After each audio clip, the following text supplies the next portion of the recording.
In these uncertain economic times, it's easy to be worried about protecting your wealth, your hard-earned savings, and your family's financial future. Plunging interest rates, the devaluating dollar, and political unrest constantly threaten what you have worked hard to earn and all that you own. That's why now it's more important than ever to protect your assets and have the money you need to make your dreams come true. Welcome to the Global Wealth Fortress Report with successful global entrepreneur and wealth preservation expert Joel Nagel. Joel's helped thousands of people just like you protect what you have so that you can make even more and make your every dream come true. So, sit back and enjoy Joel Nagel's offshore expert advice on how you can live the good life at a great price, where the sun never sets on your financial fortress. Hi, it's Carib Carter Clues, and I want to welcome you to the #1 asset protection podcast on the air, on the internet, Joel Nagel's Offshore Wealth Fortress Report with America's #1 asset protection attorney, Joel Nagel. Joel, how you doing? Great, Carter. Great to be with you here today. It is great to be with you. And let me say at the outset, I get, as president of the Offshore Club, I get a lot of mail, and I'm getting more and more mail all the time from people who are very grateful to you for the advice you're giving on this program every week. So thank you very, very much. Well, it's nice to be with you, and I'm glad that some of the things we talk about, can help other people. That's really what it's all about. And it is helping. It is helping a lot. And I get people who say, like, for instance, last week when you gave the first 2 of your 7 tips that are going to be in Insider Magazine, that are in Insider Magazine over at escapeartist.com, they said, one person in particular said, I shifted my investment strategy after listening to Joel last week. So that was very good. That was a huge help. Well, again, I'm not an investment advisor, right? I'm looking at things from an asset protection standpoint, but I think most people think these are turbulent times. So, is your focus on trying to, increase your portfolio or protect what you have? And, sometimes they go hand in hand, sometimes they don't. But I think right now, we need to protect against hyperinflation, devaluation of the dollar, things like that, more so than, what's the hottest stock tip. Precisely. And you've said to me before that, your first responsibility with your money is to protect it, to make sure you can keep it. And then once you've secured it, then you can start examining ways to increase it through stock market investments, that type of thing, which obviously is very wise. Well, that's the old adage, if tomorrow you lose half your money, your portfolio goes down 50%, what percentage gain do you have to get to recover that?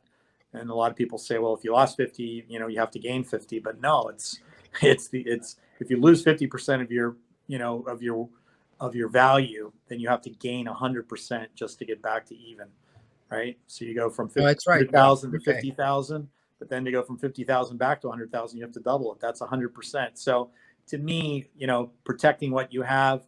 You remember the old E.F. Hutton commercial? It's not about what you make; it's about what you keep. Me, that's my area. And there's lots of financial gurus out there that can help you grow your portfolio. But my role is to help you make sure that you can sleep at night and you're not losing what you already have.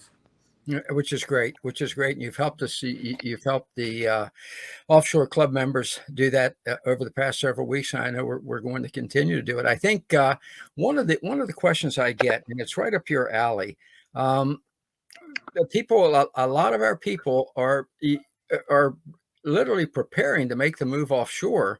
And one of the questions they ask is, how about, they're not millionaires, but they have a nest egg, and they're saying, how safe is it for me to, for instance, some of them have said to me, okay, you talk about Honduras, Carter, you own 2 homes there. If I moved to Honduras, I know that ECI Development has a wonderful residential resort community there, and the one I bought in, La Ceiba Beach Club. If I move there, how safe is it to put my money in the banks in these Central and South American countries? Well, it's a great question. And, a lot of people like the idea of the freedom they get from moving their assets offshore. But then they also don't like the fact that there's not, big brother when it comes to FDIC insurance and things like that.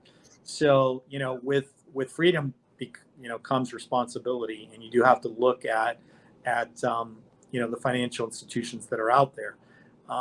My rule of thumb is, if you see something that looks too good to be true, well, it probably is, right? Good. You see a bank paying 9% interest in this environment, well, that bank's probably having some issues or problems.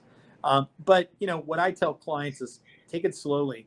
If you feel comfortable with your money back in your hometown of St. Louis or Austin or Los Angeles or wherever you're from, keep your account there, go offshore when you find where you want to be, open a local account, and then dribble money from your U.S. account into your foreign account, right? If you're going to spend $2,000 a month, then transfer $2,000 a month, and then the local bank becomes more of an administrative function for you. Now, on the other hand, I have clients that move their funds because they have more confidence in the banks in the region. If you look at the international financial centers, right? That's not all the Central American countries, but you certainly have to include countries like Belize, countries like Panama. You could even talk about Ecuador because Ecuador is dollarized. El Salvador is dollarized, meaning there's no currency risk. You can keep your money in U.S. dollars. And you look at some of those banks. Look at banks in the Caymans, British Virgin Islands, the Bahamas. Those type of offshore centers. They don't have the same kind of problems that a lot of banks in the U.S. have. So in a lot of ways, those banks are even safer than U.S. banks. But again, I wouldn't encourage anybody to rush out and just put all their money in a bank in Honduras or any country that they've never heard of. Take it slowly. Once you move somewhere, ask around, ask your neighbors and friends what bank they use. Why do they like this bank? It usually doesn't take more than an hour of a nice dinner with some locals to find out, what the good banks are and which ones the ones you want to steer clear from. Yeah, and that's exactly. I'm glad you said that because that's exactly what I found when I lived in Honduras. I transferred all my money into Honduran banks, and I never gave it a second thought. I mean, for one thing, there are a lot of international banks in these countries. I mean, don't put your bank in Jose's bank and Baleada shop. I wouldn't do that. But there are a lot of major international banks in every one of these Central and South American countries, and some national banks which are very, very good. And I have to say, I never had a moment's problem. I never felt my money wasn't secure. And the bank officers were very, very obliging, very obliging. Yeah, I think they want North American clients. They want to build their dollar reserves. If there is conversion, sometimes you can negotiate to get a little better interest rate, a little better exchange rate if that's involved. But really, it's common sense. I remember 30 years ago when I first came to Belize, I was literally walking down the street in San Pedro, and I came upon a storefront with slabs of beef and chicken and meat in the window, and the place was called Milo's Meat Market and Trust Company. I kid you not. And yeah, the guy's wife was an accountant, and she did his books, but she had a little extra time on her hands, so they got a trust license, and the next thing you know, she's running the trust company from behind the meat counter. So again, that's wonderful. In a lot of these countries, there's much less regulation, which again means to a certain extent that's a good thing, right? You're free. You have options and choices that you don't have. My good friend Mike Cobb, who I know you have on the show a lot, he refers to the U.S. as the nanny state, and I think in a lot of cases that's the case. I mean, in Nicaragua where he lives, he can take his kids up to the edge of a volcano, lay down on their belly, and stick their head over the side. and there's no guardrails. There's nobody to, to tell you get back. I mean, if you fall over the side, you fall over the side, you're dead. But, that teaches personal responsibility. And I think, if I'm going to retire to one of these countries, I'm certainly going to do my homework before I decide where I'm going to put my money. And put the money in it. And in terms of one thing they ask me sometimes is, what about, can you use your credit card? And I yeah, I used my exact same. I kept account in the U.S. too, and I had a Honduran credit card from the bank there and my U.S. credit card, all of which were used in the ATM machine. So yeah, I think, see if you agree with me on this. I think sometimes, particularly in the financial area, when it comes to dealing with Central and South American countries, we overcomplicate things in our mind. Do you agree with that? Yeah, I do agree with that. I mean, you have even in the States, you have, for example, Charles Schwab. I think they were recently named one of the best banks and bank cards for people who live and travel abroad. And, their gimmick is that whatever your ATM charges are, they reimburse you. So if you're traveling here or there, it's a couple dollars here, a couple dollars there, that may not be a big thing. But, when my daughter lived for a year in Brazil, that was the best way. She had her debit card and I put the money in the States. She took it out in Brazil. And anytime there were, fees or expenses, Charles Schwab was reimbursing her. So, just, Great. Yeah. And I mean, people are doing that now. Same thing with their Social Security, depositing it into an account like that and then using an ATM. So I agree. Don't overcomplicate it. Dip your toe in the water slowly when you feel comfortable, move more and more. I have clients that have gone the other way too, where, they've really cut their ties with the U.S. because they got to the point where they are very comfortable in all aspects of their life, where they live and how they travel and where they keep their money and the investments they make. And that's completely outside the U.S. But that's not going to happen on day one. No, and no, it's not. But I do think you become more comfortable. I think you're right. As a matter of fact, when I lived in Honduras, I don't know, you're in Belize right now, right? That's right. Yeah. And I don't know how it is in Belize or in Nicaragua, but I know in Honduras, a lot of my bill paying and all, you talk about convenience, was right through the bank, Yeah. Sure. which was like one-stop bill paying, was just fantastic. A lot of the local banks have online bill paying, and a lot of those services have expanded a lot during COVID because even the banks themselves, a lot of people were working remotely.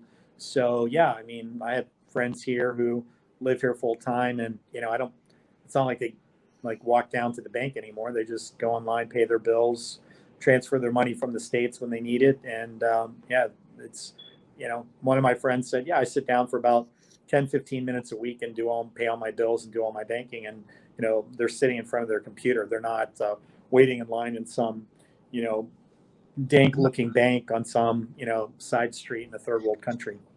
Right. And we were talking about the transferring money you mentioned earlier.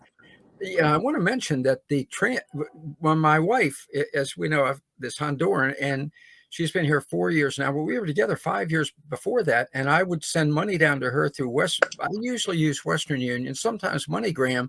But folks, I got to tell you, it was very, very secure, very, very efficient, with a lot of good built-in safeguards. So I want to assure people, have you found the same thing? Yeah, absolutely. I mean, again, you hear different comments, but I think you're right on point with the safety and security. If you're sending very small amounts, then the fees can be disproportionately large, right? Because some of them have sort of flat initial fees, and you don't want to spend $20 to send 100, right? That doesn't make sense. And that, quite honestly, is one of the main arguments and reasons why El Salvador has moved towards cryptocurrency, because as part of their GDP, remittances from the United States, they're the highest country in the world. I think it's over 20% of their GDP comes from foreign remittances, and fees to Western Union alone last year in El Salvador, just El Salvador, were $400 million. So imagine cryptocurrency where you can send your buddy a Bitcoin for free. That person can go to an ATM for basically for free or very nominal charge and withdraw cash or whatever. So there's also alternatives like that springing up in addition to the banking system. But you're right. You have all those things at your disposal. You've got the brokerage accounts, the bank accounts, local bank accounts, credit, debit cards, and crypto. So that's really quite a lot of ways. I think all of those ways are much better than cash.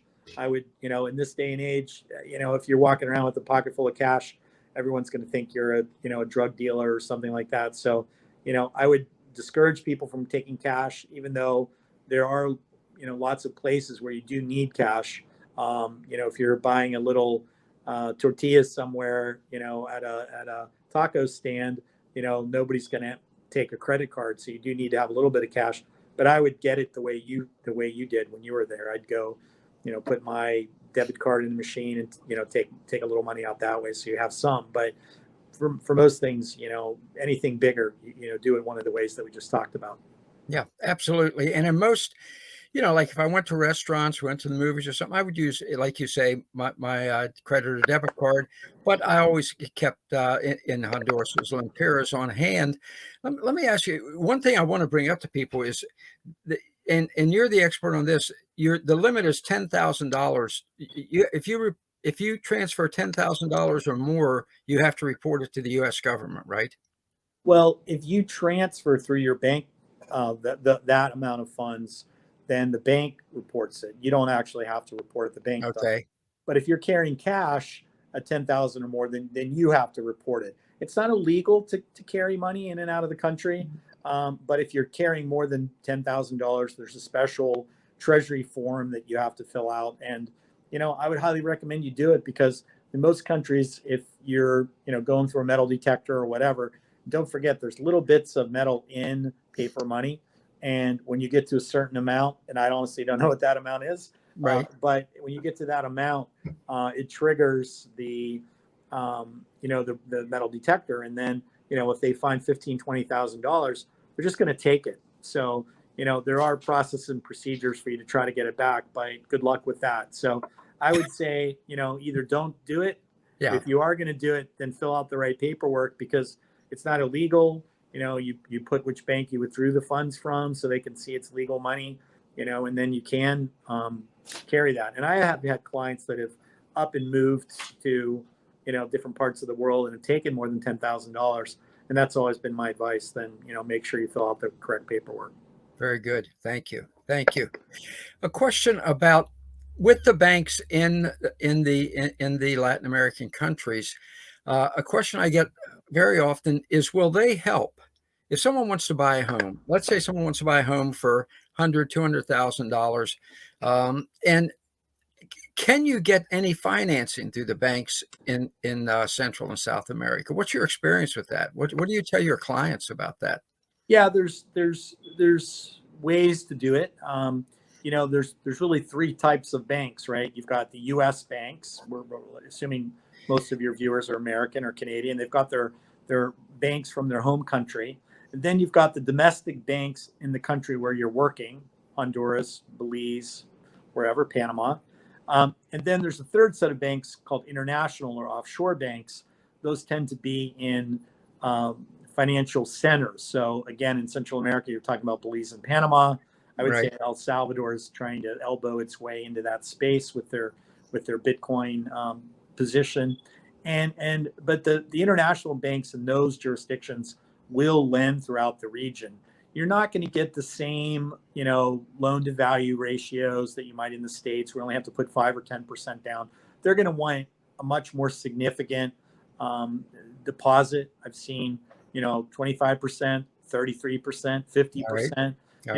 That's not unusual, because, if there's any downturn in the market, if there's any real estate bubble that blows up, the bank's making you take that risk, not them. They're going to take your equity if you don't pay the mortgage. But because of that scenario, very few people are going to walk away from their own equity. And so the default rates on those kind of loans is much lower. Expect the interest rates to be higher. There's no doubt about it.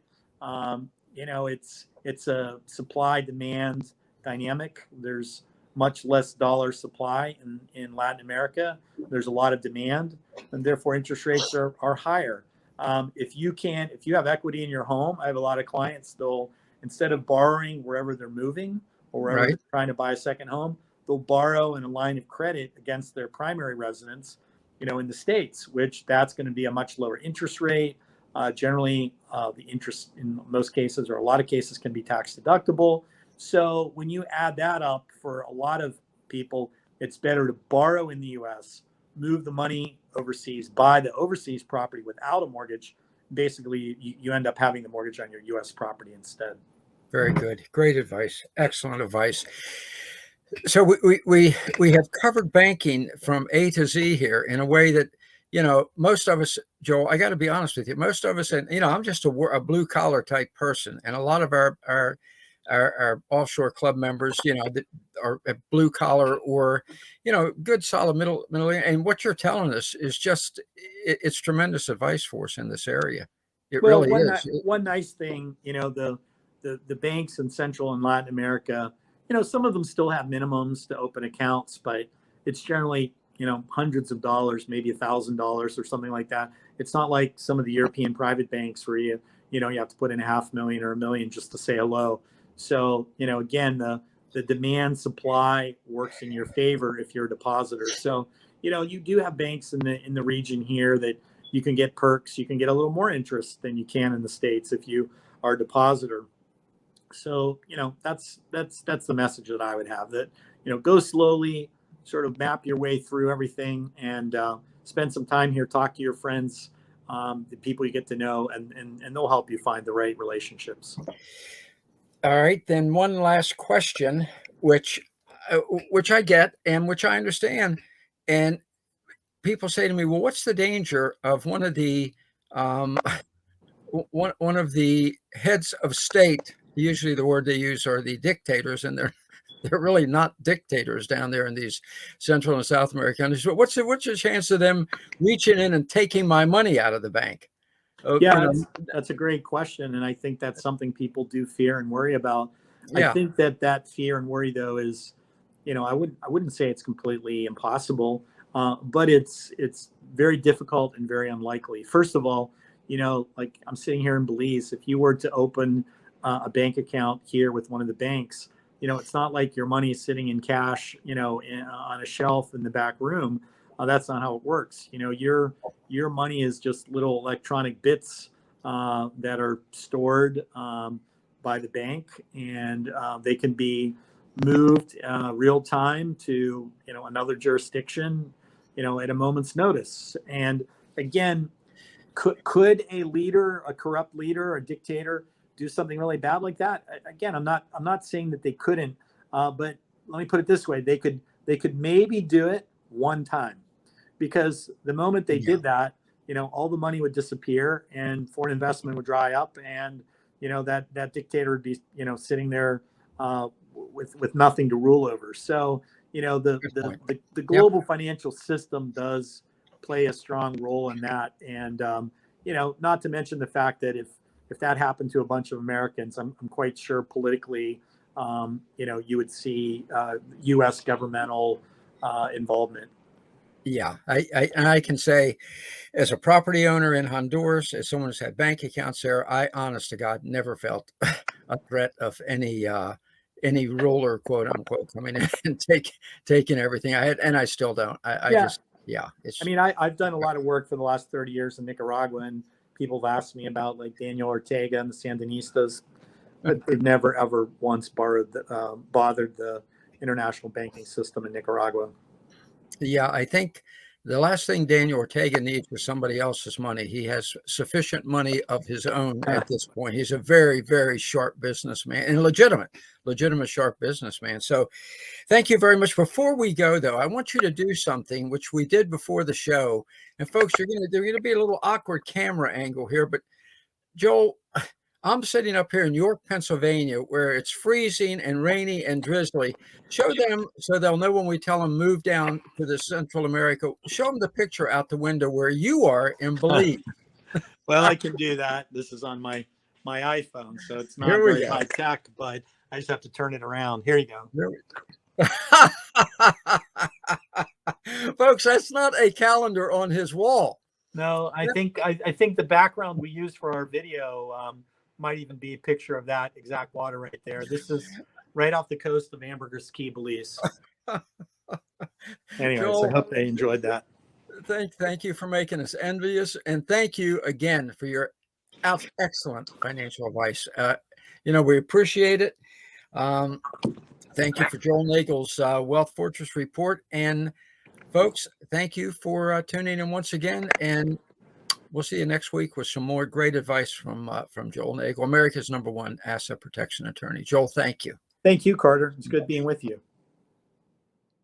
Thanks for joining Joel Nagel and the Global Wealth Fortress Report, a whole new approach to asset protection and estate planning, so that now you can live the good life at a great price, where the sun never sets on your financial fortress.